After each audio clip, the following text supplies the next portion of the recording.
This is the Biz of Wealth. Challenges, rumblings, and evolution of the wealth management industry.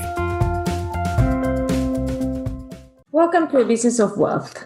Today I had the pleasure of sitting down with Cesar Pachon from We Family Office. He has worked in the family wealth industry for more than 2 decades. In 2003, he joined Genspring Family Offices International, a predecessor to We Family Offices, and Cesar currently serves as partner and advisor. In this role, he works with the firm's international client families to enhance their family wealth management, providing them with guidance and advice regarding all of their financial and non-financial needs. Cesar is also a member of the firm's investment and implementation committees.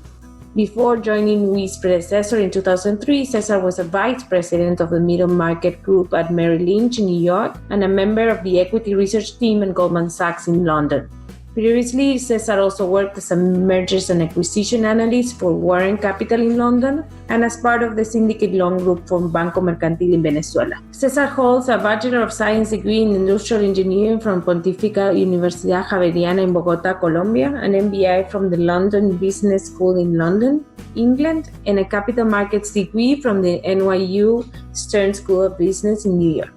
We had a very interesting conversation about the role of the family office, the advisor, and much more.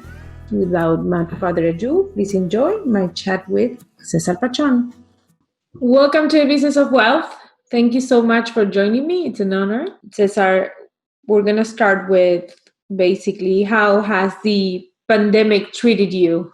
How has it been for you and for we? So I guess, thankfully, this whole new normal is, kind of reminding us of the important things in life, right? So health, to begin with, is if you're healthy, you're probably 50% out there of what you need to accomplish today. So even more.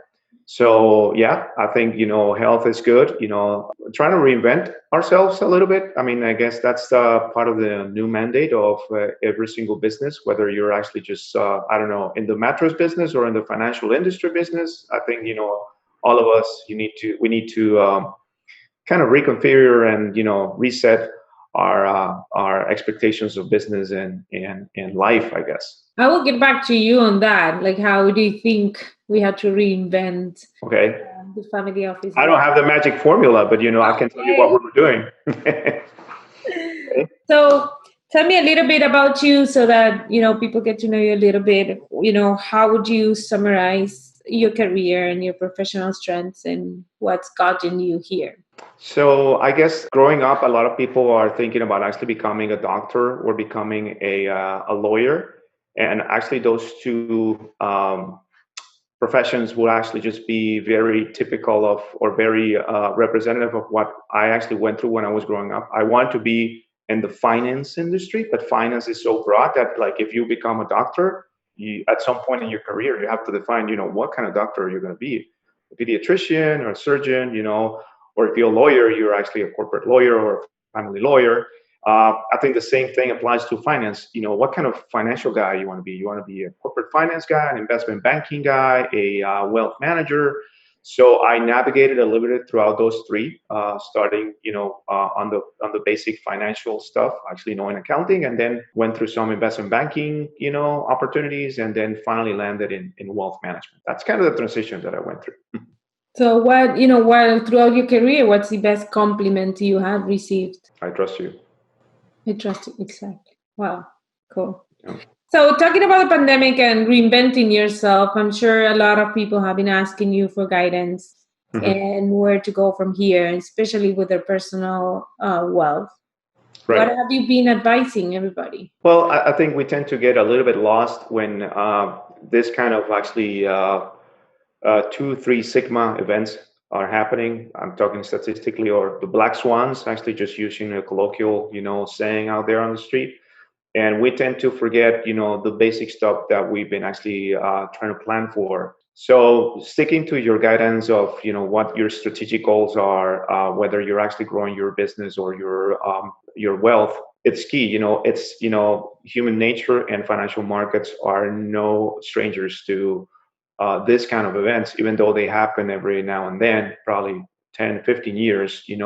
Again, you're going to see that I love analogies. So the analogy for me is that when Mother Earth needs to reset, we get our own air conditioning, especially here in Florida, which is the hurricane season, right? Right. So every now and then we need to reset because we're actually just overheating. So we need to cool off a little bit. I guess whether it's COVID-19 or the global financial crisis or the internet bubble or the Russian crisis, Asian tigers, Mexican peso crisis, we can go back on and on. Markets and expectations, they need to be reset or they need to be revisited, I guess I should say.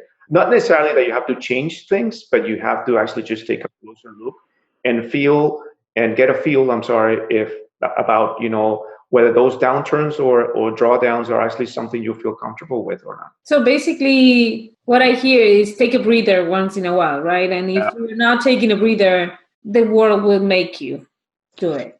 Right. You get used to, actually just the status quo is something that we all as human beings, we're actually just tend to be comfortable with. But every now and then, the tectonic plates move around you. So you have to kind of actually just feel that you're actually just stepping on solid ground. And that's not at all a bad exercise.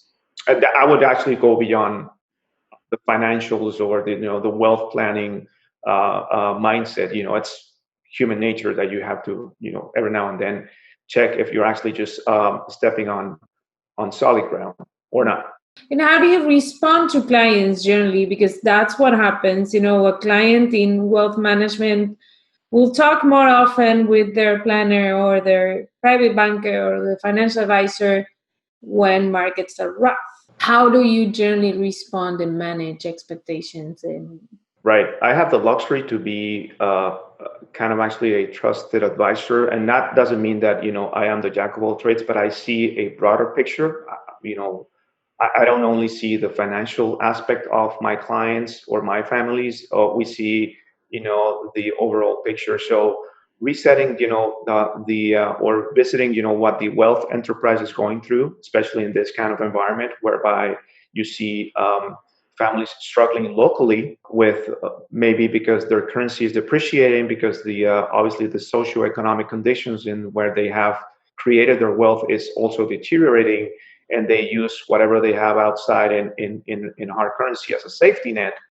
I guess assessing, the overall picture, it's kind of my job, and I think that ideally, all of us, participating in this industry would have to have that kind of actually broad mentality. Sometimes we are not blessed to be actually informed about all the things that are happening. In my case, I tend to know a little bit more about just the financial aspect of the families that I advise. So it's more the mindset of, let's try to actually just, there's a lot of balls up in the air. It's a balancing act what we're going through right now. So and not necessarily if something is actually not performing on this side of your wealth enterprise is actually something that is extremely too bad, because like I said, currency wise, for instance, if you're in countries south of the border, our currencies are suffering, not recently, but in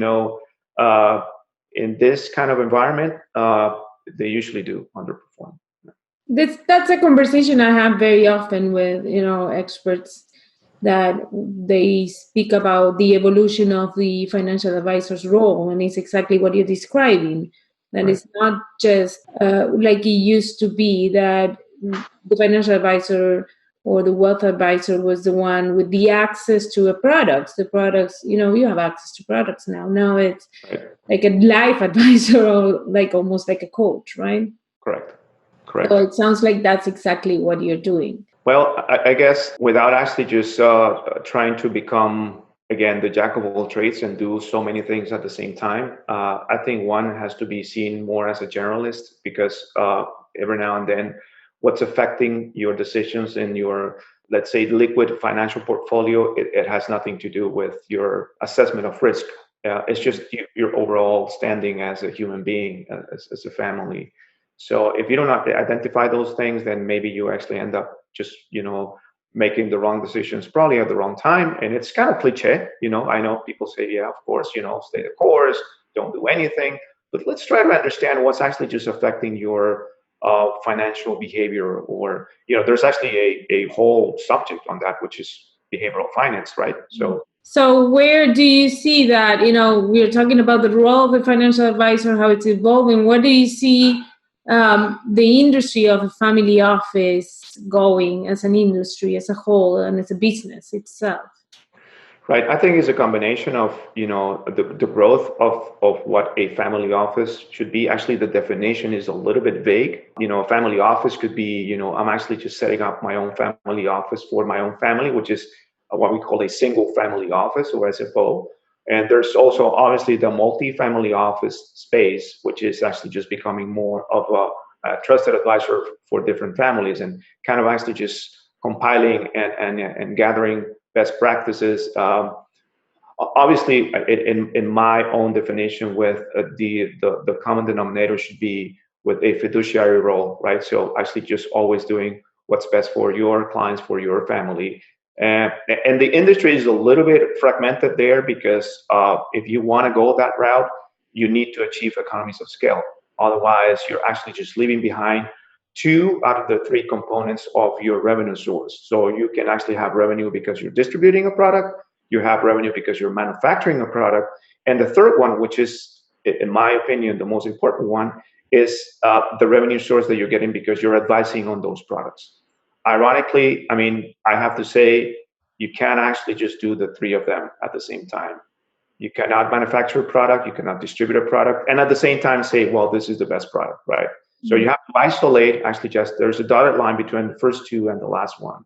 But inevitably, and I have to say, because I'm a numbers guy, those other two are sources of revenue. So if you don't actually get to the scale, to the economies of scale, to the critical mass whereby you can actually only do the advisory role, it's very difficult. So you don't believe that the business can be profitable based only on advisory? No, it can be, but you have to achieve economies of scale. As a matter of fact, our business, our practice is 100% advisory, but you have to achieve economies of scale, and you have to be true to your, beliefs, I guess. You believe that this is the only way you can actually just advise families without any bias, which I personally do, and my firm and my partners, we personally do. Then that's fine. I'm not saying that the rest of the people are just, not part of the ecosystem. They are actually necessary to the ecosystem of this financial wealth or wealth management industry. They're fine. It's just that you have to identify what is that you need. You need the executors. You want somebody who's going to be transactional, and maybe you can wear both hats at some point. Yes, but there's actually obviously the ultimate ulterior alternative, which is a woman or a man with 100% non-biased approach, and that's fine. I completely agree that is the model, but how do you reach that economy of scale? Are you talking about the client side, or are you talking about the product side for the economy of scale? No, economies of scale, they have to be with clients. You have to, people have to trust you, and it's kind of a chicken and egg situation. I understand, how do you trust? How do I trust you if you don't have a track record on this? So that's why you see the family office industry, it keeps growing, because people are actually transitioning from, the traditional wealth management models. They've been bankers or brokers somewhere else, and they have some kind of a relationship with those families, with those clients, and they transition into a family office setup where they have, probably less, restrictions. But you also bring, those years of dealing with those families, which usually translate into trust. So again, somebody who's going to start from fresh from, creating a family office, it's very difficult. But if you're actually transitioning from the regular, conventional business model into a family office model, that's what we have seen. And that's actually probably what answers your question of how I see the evolution of the family office industry. Where do you see the role of technology there? Because whenever we talk about economy of scale, we have to talk about technology. Right. So I guess it's interesting, because when you're dealing with families, you're dealing with generations. Inevitably, you're dealing with the first, second, third generation. So when you're talking to obviously the newcomers, the recent grads, they are all about technology. So giving access to information, it's no longer a luxury; it's becoming a commodity. And I think advice, on the other hand, it's a little bit not quite there yet. I mean, uh, I think we have to acknowledge that there are numerical and issues that are intrinsic to the advice. Basically, you can run a model like the robo advisors based on this is my target return, this is my target volatility, and you run something in some kind of algorithm, and it spits out this is the result. I think that with this changing conditions, it's not getting 100% automated, but the access of how you the analytics and how you access the information, how you reconcile, definitely is something that you have to be up to date, because otherwise you're going to be left behind. So basically, you're saying that the minimum viable is, the minimum viable product should be about, at least about access to information. Maybe not transactional, but at least access to information. Or transactional, yes, but I think that what you have to probably understand that there is a lot of information flowing, especially for when you segregate this market for the ultra high net worth people. Usually, you have so many different providers, I guess. So there's an ecosystem of lawyers, bankers, brokers, you name it, accountants. So if you don't reconcile this and organize them in a platform where you can actually have access and clarity, then you're probably making the wrong decisions, right? So that's actually the role of a family office, I guess. And that's part of the technology aspect, that you have to kind of actually sharpen your pencils and say, well, we need to accommodate all these things so that we have enough information to make intelligent and educated decisions. Yeah, at least a monitoring dashboard that gives you all the information you need for each family. How do you deal with, a lot of your families I know are from Latin America, like you were saying. How do you manage, getting them up to speed on technology and on trusting the use of technology and connecting one thing to the other? Do you feel they are still behind? Just for clarity, we have 50% of our business in the US. So that's actually good, because we are actually getting a different kind of mindset that helps us deal with families out of the border. I think in this day and age, all of us are actually getting a little bit more comfortable with technology, whether because it's something that we are actually a little bit curious about it, or by force, right? So if you have restrictions because there's COVID out there and you can't go out, you have to transact online. So I think we have read and heard all this news about how the acceleration of technology and access to technology has been actually impacting the world. So yes, it is something that's happening right there. I think that the best example is that their own businesses, the brick and mortar businesses that our families are running, or they've been running for years and years, they're actually just getting into a different kind of mode right now.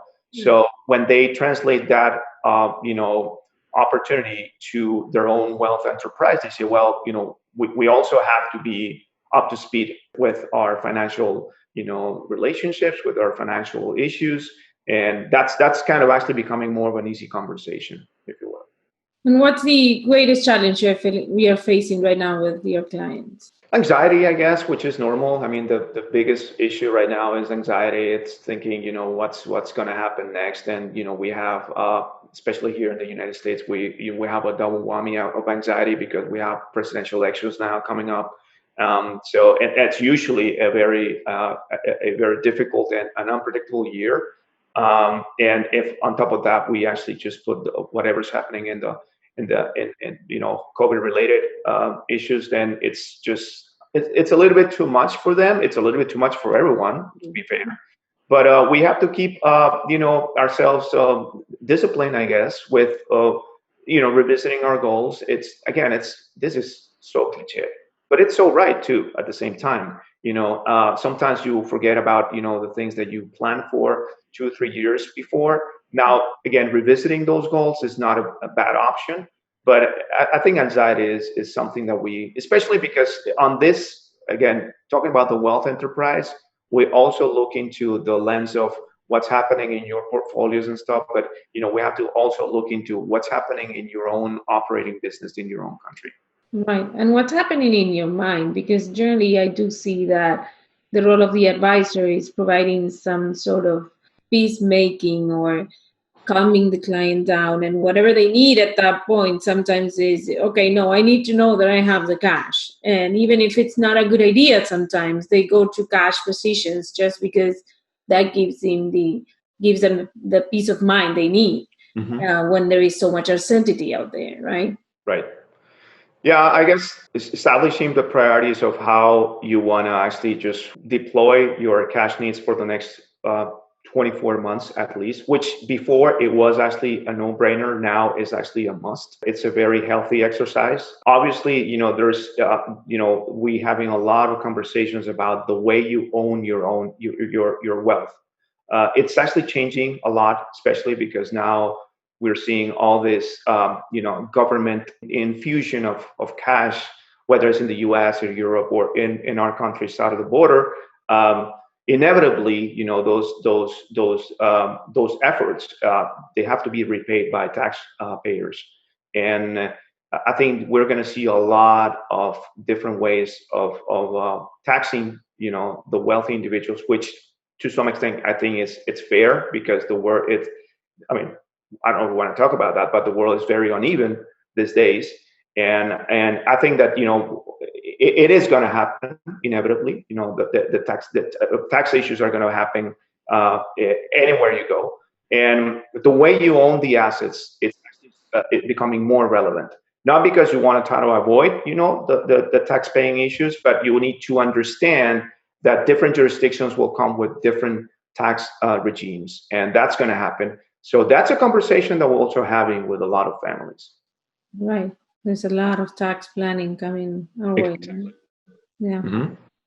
So what are the who do you think is going to win after all this reshuffling and this? I know it's a process of trial and error, but we were talking about how to redefine businesses. Where do you think the winners are coming from, or the ones that are going to come out stronger? Right. So I guess it's going to be. We have seen already actually some glances of the reshuffling that the wealth management industry is going through right now. We've seen actually some news about actually people getting laid off. Big banks actually just taking a different kind of approach to their business, working from home, cutting costs. But at the end of the day, it is a matter of how you stick to your own discipline. So if your discipline is actually being a transactional guy, this is actually an opportunity to be very transactionable. Maybe because there's actually opportunities. The market is so on and off, so volatile, and that is actually just music to their ears.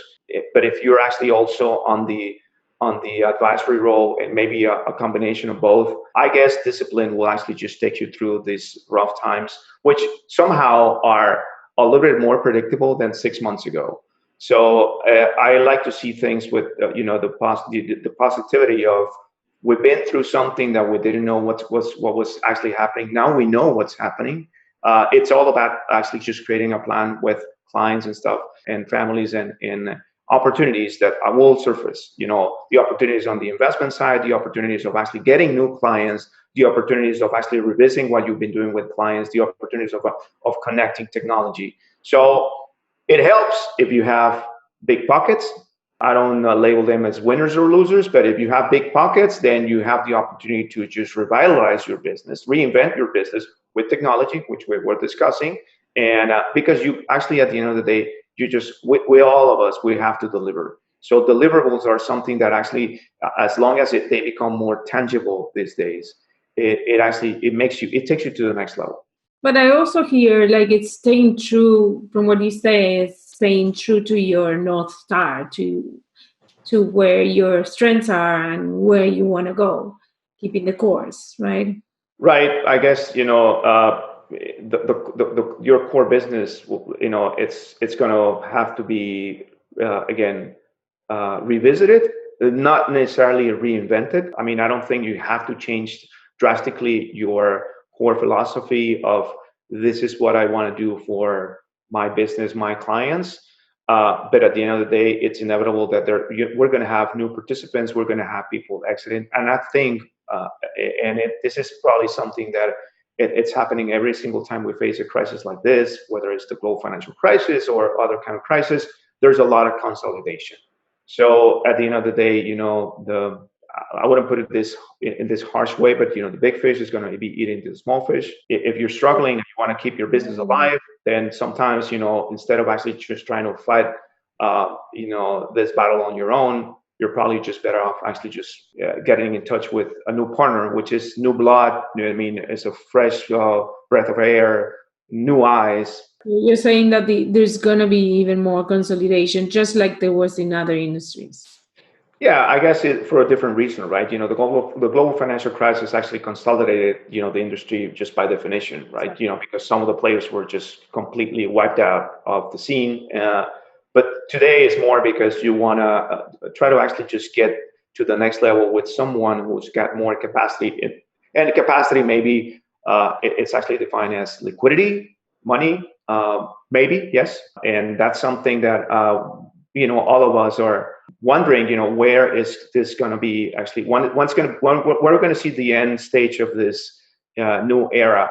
And I personally think that, it's going to be years to come, probably 12 to 24 months of a lot of noise out there, which is, I think, in all fairness, and I was talking to a family the other day, I think this is to the benefit of a lot of people who are actually the users of these services.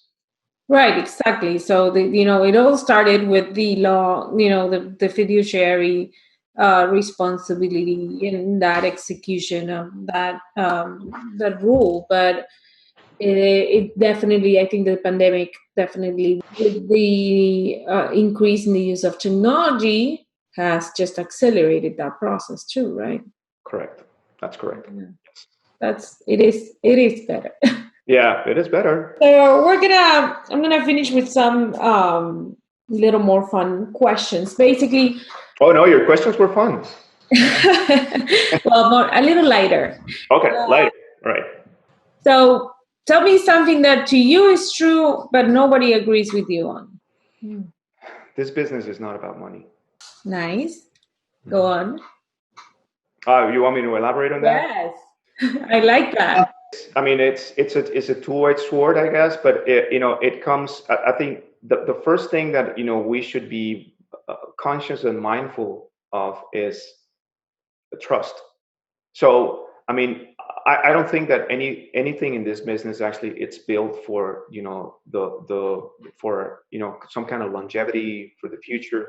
If you don't actually just build that kind of trust structure between you and your client, whether it's actually again transacting something, consulting on something, advising on something.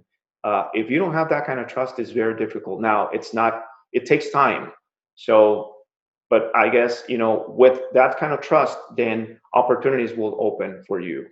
As opposed to, like, we have all this conversation way too often where a transaction is actually just dependent upon the money or the economies of scale, which I tend to agree. You have to segregate your business because otherwise, this business is for specific pockets of people. And you might have a business for the affluent, you might have the business for the high net worth, and then you have the business for the ultra high net worth.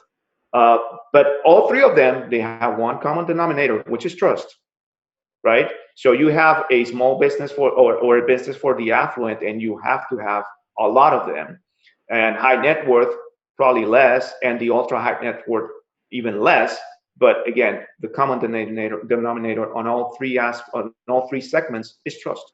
Do you believe that now that you think, talking about that, technology, there are, the betterments of the world that have gained trust through, it's basically institutional trust. It's basically trust in the system. People put the money there because they trust the system and they trust the brand. Do you believe that's something that the ultra high net worth segment will get to? It's been challenged by the second, third generations. The new generations are challenging that all the time. I mean, it used to be like that, right?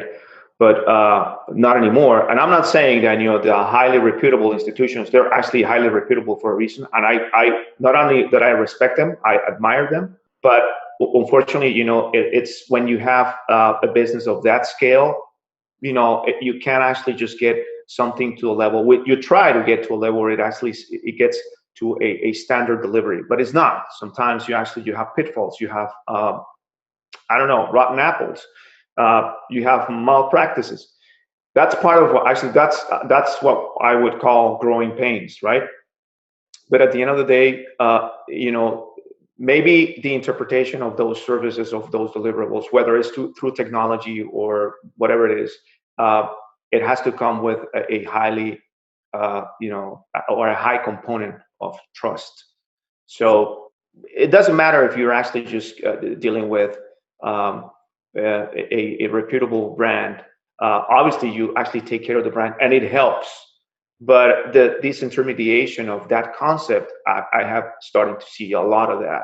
I mean, if you come here to the U.S. is a clear example of that, right? You know, you have so many new shops, so many new practices flourishing from people who were actually just working for the traditional brands, and you know, they have to fight that fight, but it is happening. And I'm not saying, you know, this is going to be, or he or she's going to be the winner, or he or she's going to be the loser. But at the end of the day, you get that trust, and you can probably just bring your business to a different level where you create your own brand. Okay, so what this everybody likes to ask to successful people, and like to ask you, what's, you know, in 15 seconds, your morning routine? Well, it depends. If I have a good night's sleep, there's a difference between day and night. If I don't have a good night's sleep, I'm going to be a zombie for, you know, the first. I'm not a morning person, by the way, but I have to adapt to that because, you know, a lot of things are happening in the morning. I think you have always a fresh mind in the morning, and then maybe in the afternoon. I'm a guy who I usually work out in the afternoon, not in the morning. I need to revitalize myself in the afternoon. I think that, you know, having a clear mind, having a good night's sleep, actually, it's just, you know, it's priceless.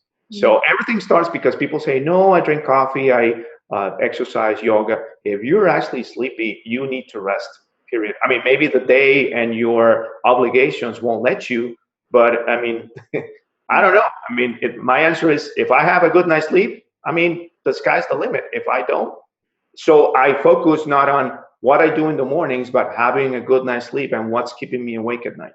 If you could have a billboard with anything on it, what would it be and why?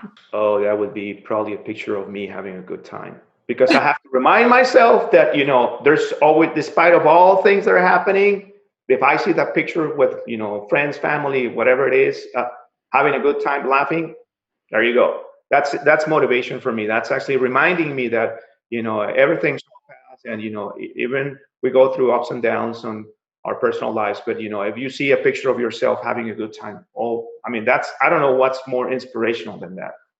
That's perfect. Right? Thank you so much for your time. It has been a lot of fun and very, very interesting interview. No, thank you very much, Alejandra. This is actually great. Good. Thank you. Okay, take care.